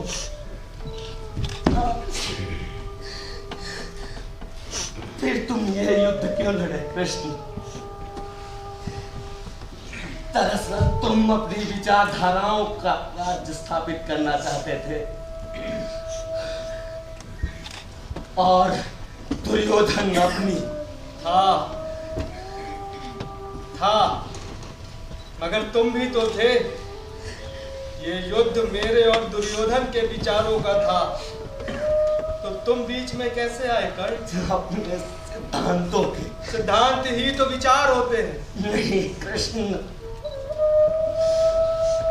सिद्धांत अडिग होते हैं और विचार बदल जाते हैं। और तुम्हें देखकर ये महसूस हुआ कि कुछ लोगों के रण में सिद्धांत भी बदल जाते हैं। तुमसे अच्छा तो मेरा शत्रु अर्जुन था, मुझे न्यथा देखकर झिझक गया, पर तुम ना झिझके कृष्ण, तुम ना झिझके। लेकिन लगता है कि मैं जीत कर भी हार गया कृष्ण। हाँ, तुम हार गए कर्ण। मेरा युद्ध था क्या? मेरे व्यक्तित्व का युद्ध, मेरे अधिकारों का युद्ध, मेरे जन्म का युद्ध। जब मेरी जननी ने ही कभी संसार के सामने नहीं स्वीकारा, तो बस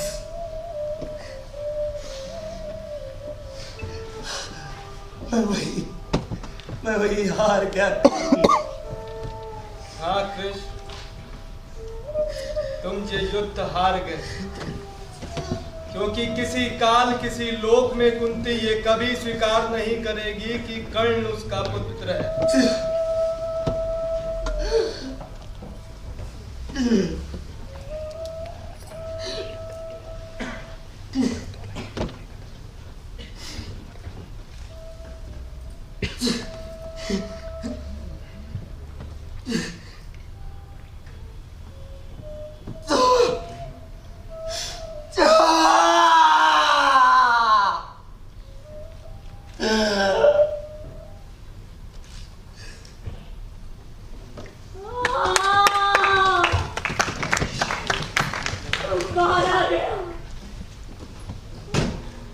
संसार का सर्वोत्तम योद्धा मैदान में कर्ण मारा गया। हाँ, मेरा पुत्र कर्ण मारा गया।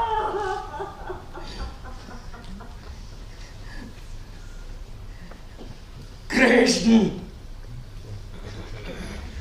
तुम फिर हार गए कृष्ण, तुम फिर हार गए।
स्थान ग्रहण करके 2 मिनट आप पात्रों का परिचय प्राप्त करके जाएंगे तो सभी का मनोबल बढ़ेगा। ये था नाटक महारथी। मैं क्रमवार तरीके से मंच पर उपस्थित सभी कलाकारों से आपका परिचय कराऊंगा। धृतराष्ट्र के किरदार में थे परशुराम, गांधारी, वैशाली और सखी के किरदार में मयूरी द्विवेदी। कुंती के किरदार में डॉक्टर सीमा मोदी। कृष्ण के किरदार में अभय सिंह।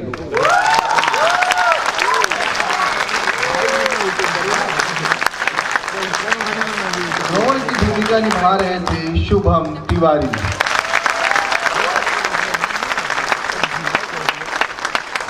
भीष्म एवं द्रुपद के किरदार में जयवीर गौड़। दुर्योधन के किरदार में मनीष सिंह।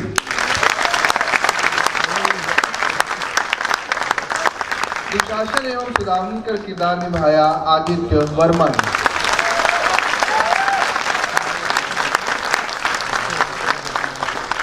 कर्ण की भूमिका निभा रहे थे संदीप कुमार देव।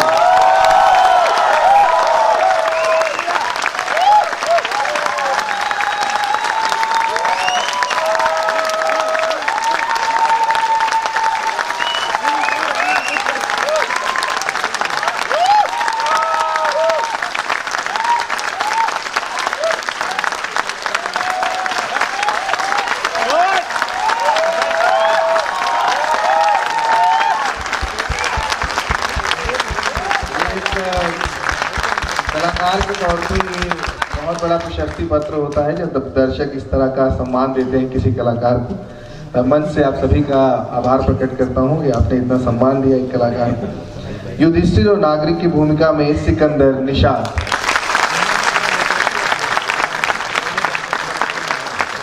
भीम एवं नागरिक के किरदार में सुशांत, अर्जुन की भूमिका निभा रहे थे विनय गौड़,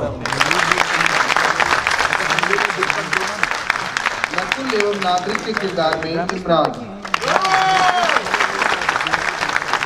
सहदेव एवं नागरिक के किरदार में मुजम्मिल मंसूरी,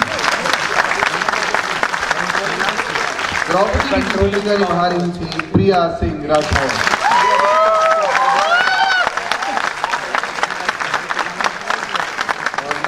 भूमिका में अभय मित्रा,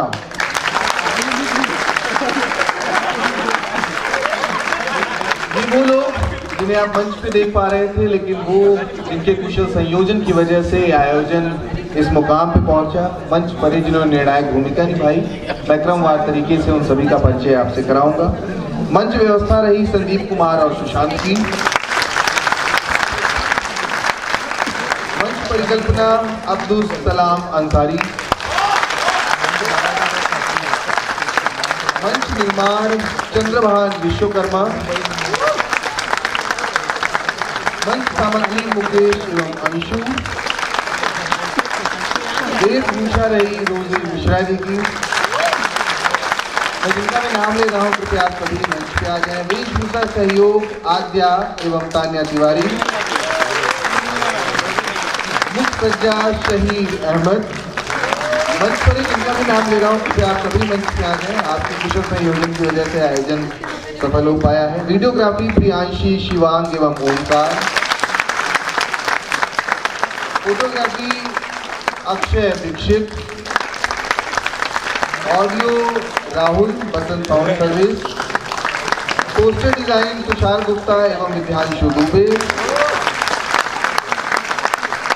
ब्रोशर सूरज गौतम, प्रेक्षागृह व्यवस्था राहुल शर्मा, संगीत संयोजन एवं संचालन पार्थ श्रीवास्तव। मंच पर कोई भी मंच पे नहीं आया है, आप सभी मंच पे आ जाएं। जितने भी मंच पर नाम लिए जा रहे हैं आप सभी के अनुरोध। प्रकाश परिकल्पना एवं संचालन देवाशीष मिश्रा, सहायक के रूप में सुशांत यदुवंशी, लेखक विभांशु वैभव जी, सह निर्देशक रहा आदित्य वर्मा का, और जिनकी परिकल्पना और निर्देशन में आयोजन इस मुकाम तक पहुंचा रितेश अस्थाना।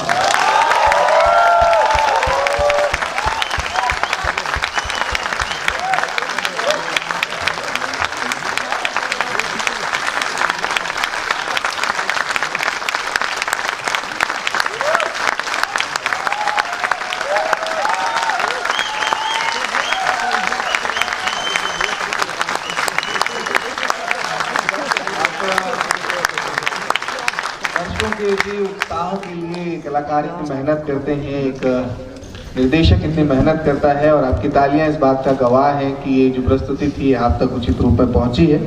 मैं बहुत ही आदर और सम्मान के साथ रोजी मैम से निवेदन करूंगा कि श्री राजेश जायसवाल जी हमारे बीच में, कृपया उन्हें मंच पर लेकर के आए और इस नाटक के निर्देशक रितेश अस्थाना को स्मृति चिन्ह दे करके पूरी टीम का सम्मान करने की कृपा करें।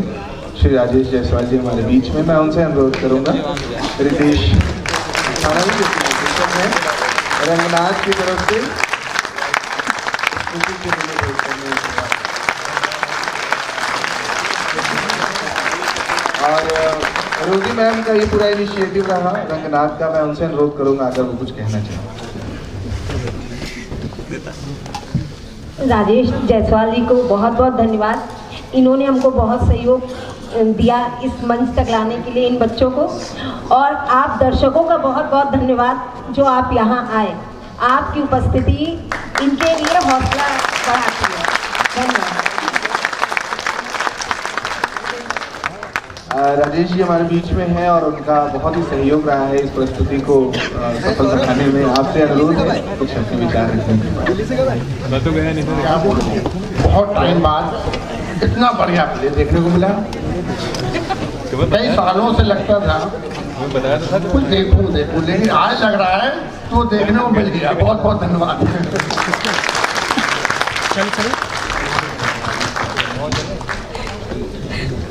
मृदुला मैम से गुजारिश है कि वो भी एक बार मंच पर आ जाए। बच्चों को आशीर्वाद दे दीजिए, वहीं से दे दीजिए आप। ललित दादा भी बैठे हैं, सोनी दादा है, वीरेंद्र दादा है। सारे बच्चों ने बहुत मेहनत करी है और सबको मेरी तरफ से बहुत बहुत आशीर्वाद के साथ साथ एक उम्मीद भी सारे बच्चों ने बनाई है कि आगे ये बहुत अच्छा काम करेंगे। जब इस एज में जैसे लड़के BAV से निकलकर इस तरह के करते हैं तो निश्चित रूप से एक आशा मन में बनती है कि ये आगे चल के हमारे शहर के नहीं, प्रदेश के नहीं, देश के अच्छे सर्वश्रेष्ठ निर्देशक